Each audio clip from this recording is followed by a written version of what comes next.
The 1960s, the decade that changed it all.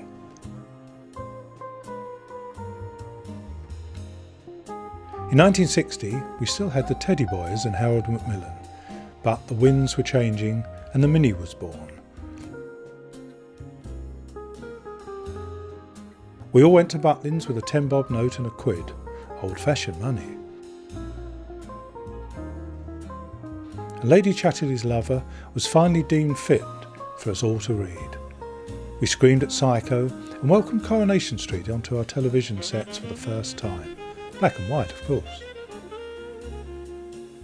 Conscription to the army was then ended, and we all wanted to ban the bomb.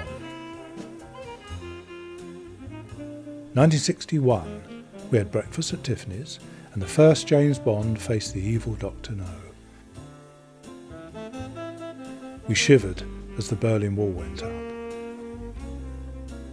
And whilst Yuri Gagarin span round the earth, the Cold War got colder. In '62, Cuba and Castro brought the world to the brink, but eyeball to eyeball saw the other fella blink, and no one pushed the button. '63 was a big year, and certainly very cold. Macmillan, the Prime Minister, resigned and Christine Keeler got the blame. Kennedy was shot in Dallas, and the Beatles shot to fame. Owen Beeching axed the railways, and Ronnie Biggs robbed a train. '64, Howard Wilson, his pipe, and his Labour government.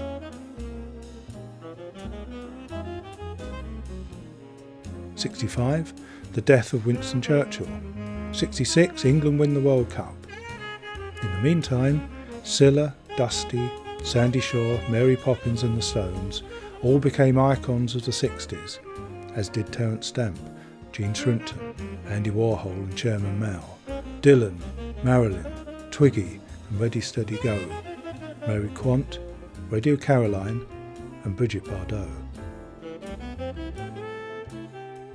The '60s saw the rise of the high-rise estates, modern living, swinging London and the fashion of Carnaby Street.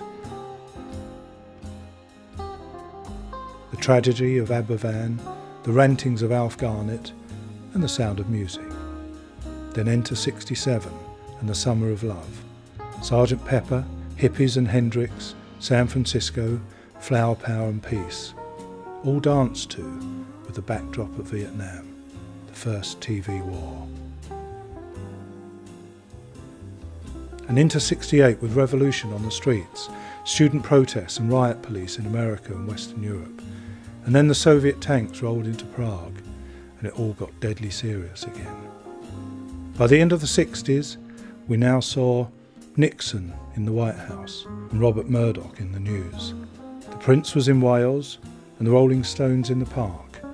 The Beatles were on the roof and Monty Python at the circus. Man was on the moon and there was a carry-on at the campsite. Hundreds of thousands went to Woodstock, so love and peace was not dead. Yet. The troops went into Ulster and John and Yoko went to bed, and nothing was ever quite the same again.